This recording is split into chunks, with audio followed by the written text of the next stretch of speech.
नमस्कार विद्यार्थी मित्रांनो, मी संतोष बोड्डेवार आपले स्वागत करत आहे आपल्या विद्या कोचिंग क्लासेसमध्ये। आता आपला टीईटीचा पेपर झालेला आहे आणि त्याच्यानंतर बऱ्याच जणांचं प्रश्न पडलेला आहे की बाबा टीईटी प्रश्नपत्रिकेमध्ये एखाद दोन किंवा तीन प्रश्न बाद होऊ शकतात।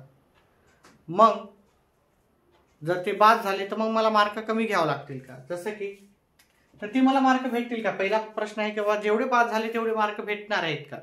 ठीक आहे, समजा तुम्हाला मार्क पडणार आहेत, समजा 80 मार्क आहेत आणि तुम्ही कॅटेगरीचे विद्यार्थी आणि दोन प्रश्न बाद झाले तर मग तुम्हाला 2 मार्क भेटणार आहेत का? ठीक आहे, मग तुमचा मार्क 82 होणार आहे का? किंवा तुम्हाला 82 मार्क आहेत आणि तुमचे 2 प्रश्न बाद झाले तर 84 मार्क भेटणार आहे का? असा भरपूर जणांचा प्रश्न आहे। ठीक आहे, कुणाला 80-81 मार्क आहेत आणि 2-3 प्रश्न बाद झाले तर आम्हाला त्याचा बेनिफिट भेटू शकतो का? किंवा कॅटेगरीचा एखादा विद्यार्थी 89 मार्क आहे आणि 1-2 प्रश्न बाद झाले, काही जणांना 90 मार्क आहे, काही जणांना 91 मार्क आहे, त्यांचे मेसेजेस जास्त आपल्याला दिसून येतात की सर बाद झाले तर माझा मार्क कमी होईल का किंवा मला मार्क वाढणार आहे का? त्याच्यात माझा बेनिफिट काय होणार आहे? तर तुमचे मार्क काही वाढत नसतात बाद झाल्यावर। ठीक आहे, तुम्हाला 2 मार्क वाढतील असा काही गृहीत धरू नका जर 2 प्रश्न चुकीचे आहेत तर याच्यामध्ये तुमचं काय होते, कट ऑफ जी आहे तुम्हाला जी पासिंग करायची ती कट ऑफ कमी येते। म्हणजे पहिले जे होतं तुम्हाला समजा कॅटेगरी वाल्याला तुम्हाला 83 मार्क घ्यायचे आणि ओपन वाल्याला किती घ्यायचे तर 90 मार्क। आता हे कॅटेगरी वाल्याला 83 आहेत ना, त्याच्यावर पण भरपूर जणांचे मला कमेंट येतात की सर 82 मार्क घ्यायचे। लक्षात ठेवा की कॅटेगरी वाल्याला तुम्हाला 83 मार्क घ्यायचे आहेत।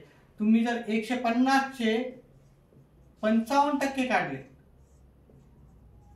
ते होतात 82.5। 82.5 पेक्षा जास्त मार्क पाहिजे तुम्हाला। 82.5 पेक्षा कमी मार्क अर्धा पण घेऊन चालत नाही। ठीक आहे, सॉरी 55% पेक्षा मार्क कमी नाही जमत। आता प्रत्येक प्रश्नाला 1 मार्क असल्यामुळे तुम्हाला इथं 82 मार्क भेटतील, नाही तर 83 मार्क, नाही तर 84 मार्क, त्याच्यापेक्षा कमी किंवा जास्त।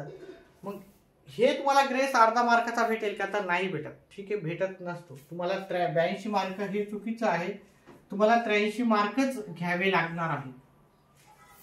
आता जर एक प्रश्न बाद झाला तर 149 च्या तुम्हाला काय करायचंय, कॅटेगरी वाल्यांनी 55% करायचे आणि ओपन वाल्यांनी काय करायचं 149 चे तुम्हाला काय करायचंय 55% काढायचे।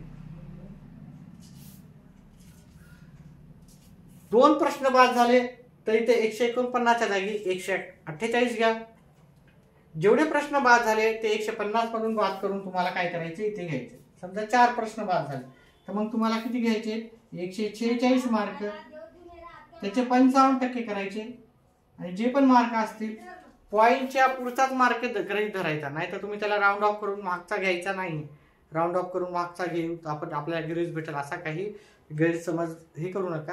आणि ज्यांना मार्क अतिशय चांगले, भरपूर जणांना मार्क चांगले पडलेले आहेत, 120, 110, 92, 95, 98, भरपूर जणांचे मॅसेज 125 पर्यंत पण भरपूर जणांना पडतील असा अंदाज आहे, भरपूर जणांनी सांगितलेला आहे। तर ज्यांना जे पण पास होतील परीक्षेमध्ये त्यांना माझ्याकडून अभिनंदन आहे, कॉंग्रॅच्युलेशन्स। ठीक आहे, आता चला या व्हिडिओमध्ये एवढंच। अजून काही अपडेट्स असतील तर ते पुढच्या व्हिडिओमध्ये मी तुम्हाला सांगेन। ठीक आहे, व्हिडिओ पाहिल्याबद्दल धन्यवाद।